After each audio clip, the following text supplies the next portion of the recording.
believe it or not, this actually caused some controversy on Twitter.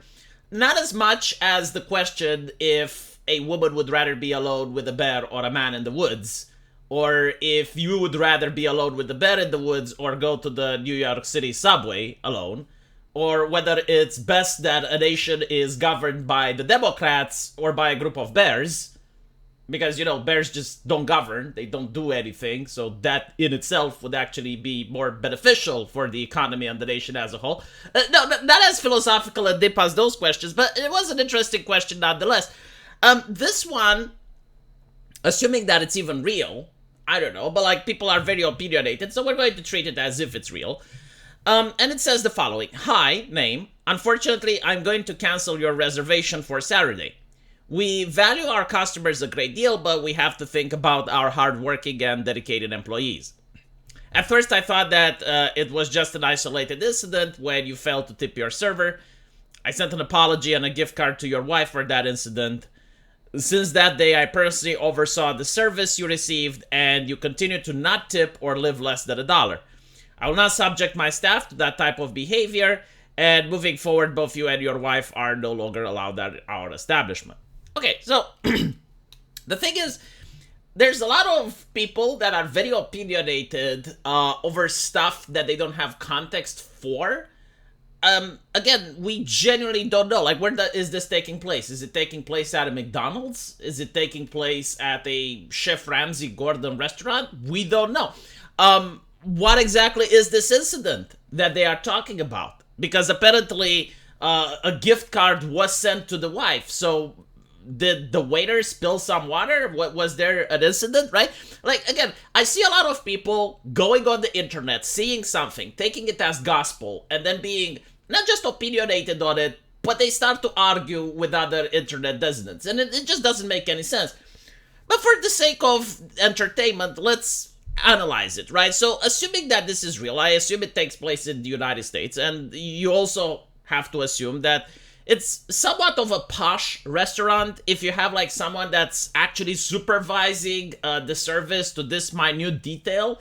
In which case, yeah, if you're going to a very posh place, you're going out of your way and you travel to this Michelin-rated restaurant, it is expected that you tip, right? It is part of having good manners to tip if you go to this luxurious place. However, there is also this mental illness that is infesting, I would say, European culture, and it's coming from American culture, that you need to tip at everything now, right? Everything requires tipping. I have even seen places that are so ridiculous because there is no waiter. You just go there, you have a touch screen, and then someone tells you when your food is ready. So there is no waiter, but you're still asked to tip.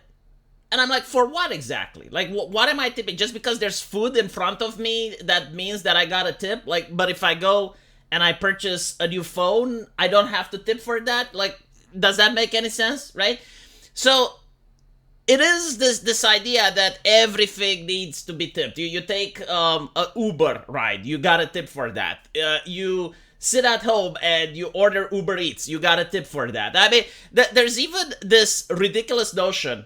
I think it was DoorDash, the app, which requires you to tip before the food even arrives. So, what if they got your wrong order? What if they got your food cold? What if you're not happy with the delivery? Well, you already tipped, right? And the delivery guy gets to see who's tipping and who isn't, so that they know how to prioritize. So you got all this madness with tipping. Now this madness with tipping is making things more expensive, obviously.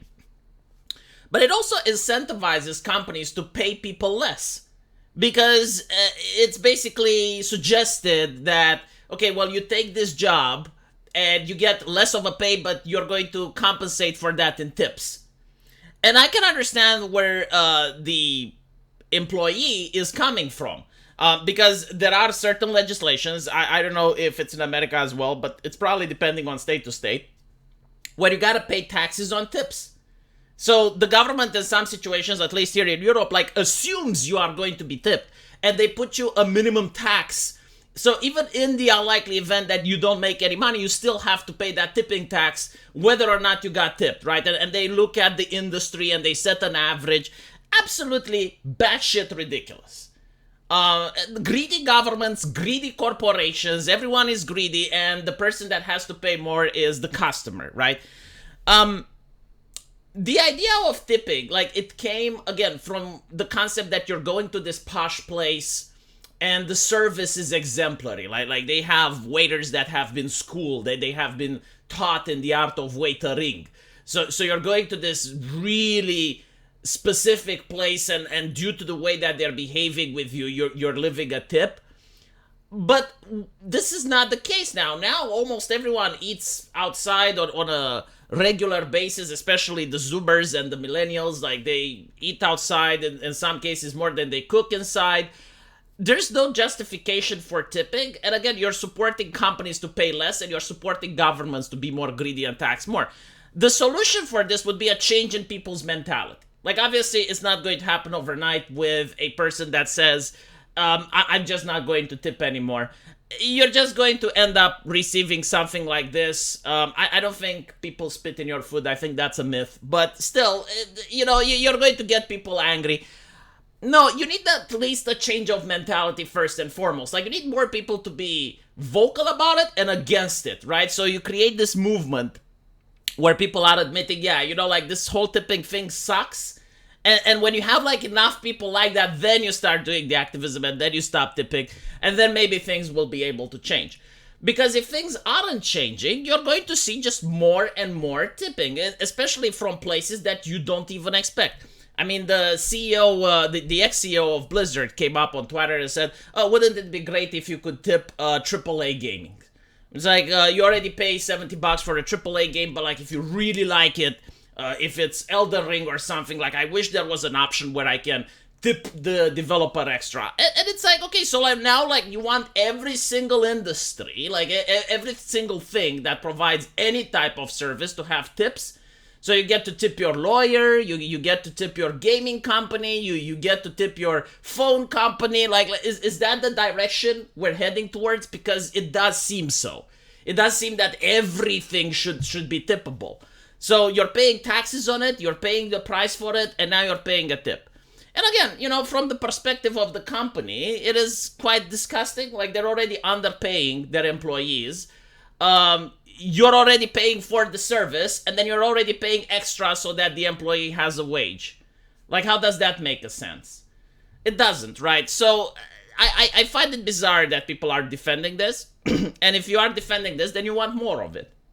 Because, again, like, the push is towards more rather than less. And it's not just about restaurants. Like, everywhere you go. You go to a hairstylist, you're expected to tip. Again, as I mentioned, you're taking an Uber, you're expected to tip. You're ordering food, you're expected to tip. I saw applications that expect you to tip the restaurant where you're ordering food from, and you're expected to tip the delivery guy.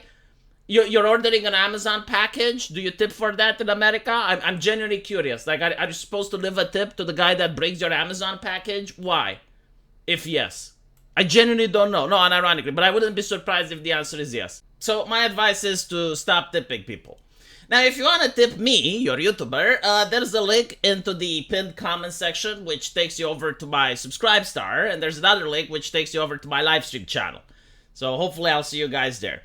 And by the way, YouTubers, it's not really fair to say that they get tipped. We're more like e-beggars rather than tippers, because you can watch us for free. You don't have to give anything, right? But when you go to a restaurant, you're already paying for the meal. I gotta put it out there, because I saw people in the comments making this thing. Oh, well, you're a YouTuber. Don't you live off tips? And like, no, I live off donations. It's different. Let me know what you think, and I'll see you later. Take care.